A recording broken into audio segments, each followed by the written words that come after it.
नमस्कार, कैसे हैं आप सब। आज हम एक विशेष टॉपिक पर चर्चा करेंगे और उस टॉपिक का नाम है पॉलीगैमी या बहुविवाह। आसाम सरकार ने जो वहाँ के मुख्यमंत्री हैं हेमंत बिस्वा शर्मा, उनके द्वारा एक बहुत बड़ा निर्णय लिया गया है। और अगर आसाम सरकार में कोई भी सरकारी कर्मचारी है तो उसे पूरी तरह से दूसरी शादी करने पर बैन लगा दिया गया है। इसका मतलब अगर आप आसाम सरकार में किसी गवर्नमेंट जॉब में हैं तो आप वहाँ पर दूसरी शादी नहीं कर सकते हैं जब तक कि आपका पहली शादी विवाह में तलाक न हो गया हो, और चाहे आप किसी भी धर्म के क्यों ना हो।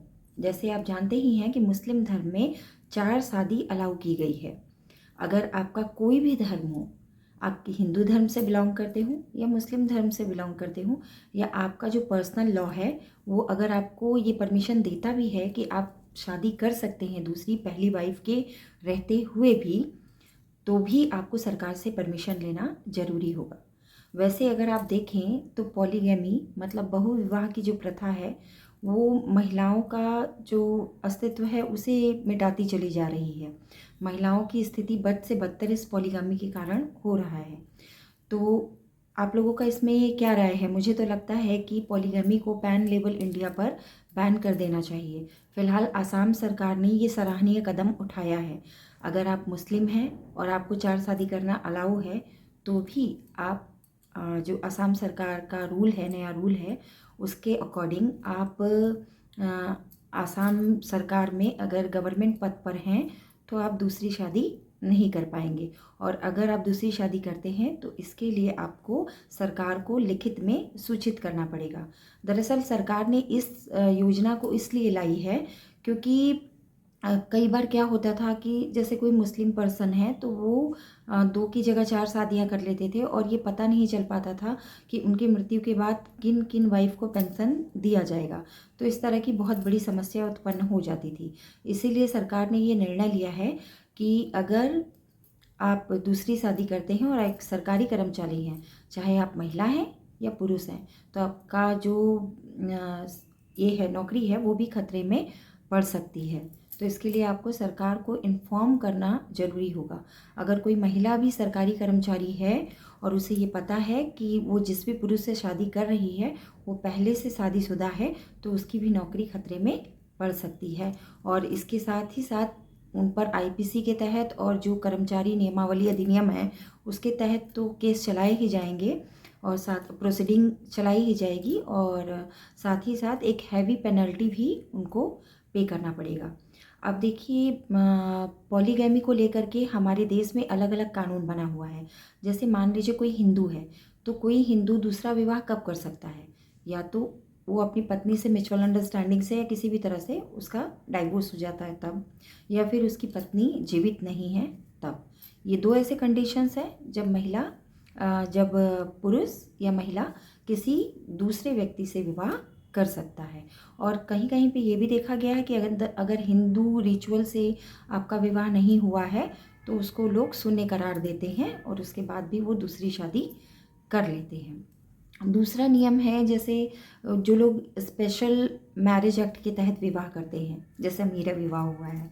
तो स्पेशल मैरिज एक्ट के तहत क्या होता है कि जो भी शादी होता है उसमें भी यही नियम है कि जब तक पहली पत्नी जीवित है वो आदमी दूसरा विवाह नहीं कर सकता है। तो या फिर कहीं कहीं पे ये भी देखा जाता था कि पहले लोग क्या करते थे, स्पेशल मैरिज एक्ट में मान लीजिए मैं भी हिंदू हूँ, मेरे हस्बैंड भी हिंदू हैं, सपोज दैट, और हमारा स्पेशल मैरिज एक्ट में विवाह होता है। उसके बाद मेरे हस्बैंड दूसरी शादी करना चाहते हैं और वो मुस्लिम धर्म अगर अपना लेते हैं, तो क्या मुस्लिम धर्म अपनाने के बाद वो 4 शादियां कर पाएंगे? तो इस पर भी स्पेशल मैरिज एक्ट में प्रोविज़न किया गया है कि इस तरह से भी वो दूसरा विवाह नहीं कर लेते जब तक कि पहली पत्नी की मृत्यु नहीं हो जाती है या फिर उनका डाइवोर्स नहीं हो जाता है। एक शोभा मुदगल का एक केस था जो आया हुआ था, सरला मुदगल का केस। इसमें यही हुआ था कि स्पेशल मैरिज एक्ट में दोनों का विवाह हुआ था और उसके बाद हस्बैंड ने अपनी जाति धर्म बदल करके शादी कर ली थी। फिर उसके बाद उसमें वो पनिश किया गया, पनिशेबल ऑफेंस के तहत इसको लाया गया था। तो इसी तरह आप जान रहे हैं कि हिंदू में भी अगर आप शादीशुदा हैं और दूसरी किसी महिला से विवाह कर लेते हैं तो आपको आपके ऊपर बाइगेमी के चार्जेस लगेंगे और आईपीसी के तहत आप पर कार्रवाई की जा सकती है।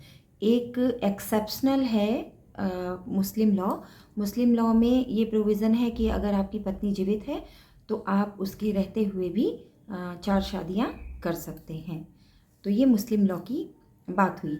लेकिन आसाम सरकार ने ये कह दिया है कि अगर आप मुस्लिम भी हैं और हमारे सरकारी कर्मचारी हैं तो जब तक आप फर्स्ट वाइफ से तलाक नहीं ले लेते हैं तब तक आप दूसरी शादी नहीं कर सकते हैं। तो मुझे लगता है कि ये बहुत अच्छी चीज़ है। इससे महिलाओं का जो भविष्य है वो बचेगा। महिला ये इस तरह के केसेस आप देख रहे हैं बहुत ज़्यादा आ रहा है। इवन जिन लोगों को कानून का नॉलेज नहीं होता है वो भी क्या करते थे पहले कि मेरी फर्स्ट वाइफ ये कह दे रही है कि आप दूसरी शादी कर सकते हो, उसको कोई आपत्ति नहीं है, तो वो दूसरी शादी कर लेते थे। लेकिन क्या ये भी वैलिड है? नहीं। अगर आपकी फर्स्ट वाइफ ये लिख के भी दे देती है, राजी भी हो जाती है कि मेरे हस्बैंड दूसरी शादी कर सकते हैं, मुझे इसमें कोई आपत्ति नहीं है, तब भी वो शादी जो है वो वैध नहीं मानी जाएगी।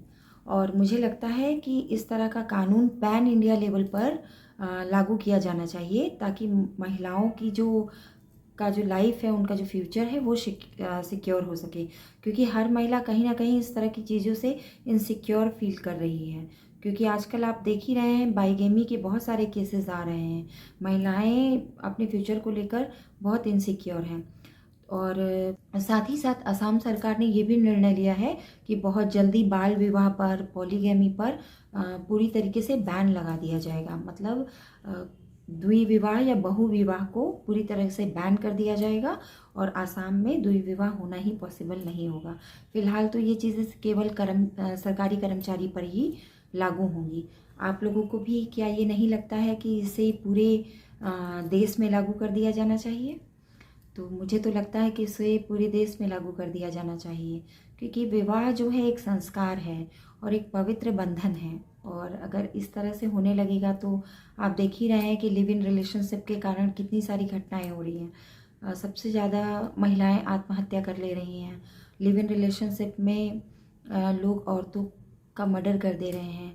पुरुष जो है, जो पहले से शादीशुदा है और बच्चों का पिता भी है, वो कई तरह के एलिगेशंस लगा करके पत्नी को घर से निकाल देता है। घरेलू हिंसा की जो घटनाएं हैं वो बहुत ज़्यादा बढ़ गई हैं। इसके पहले वीडियो में मैंने आप लोगों को बताया ही था कि आईपीसी के तहत 497 का जो केस था उसको फिर से उसे फिर से बनाने की मांग की गई है। और संभवतः वो 2024 में हम लोग को खुशखबरी मिलेगी भी कि ये बन चुका है। तो हमें तो लगता है और पूर्ण आशा और विश्वास है कि आने वाला समय जो होगा महिलाओं की लाइफ सिक्योरिटी से रिलेटेड बहुत सारे बिल पास होंगे। तो आशा करती हूँ कि आज जो मैंने इन्फॉर्मेशन आप लोगों को दी है वो आप लोगों के लिए लाभप्रद सिद्ध होगी। और साथ ही साथ ये भी प्रे करते हैं और गवर्नमेंट से मांग करते हैं कि पॉलीगैमी को जो है वो पैन इंडिया लेवल पर बैन कर दिया जाए ताकि द्विविवाह और जो बहुविवाह की प्रथा है हमारे देश से ख़त्म हो और महिलाओं का जीवन जो है वो सुरक्षित हो। तब तक के लिए नमस्कार।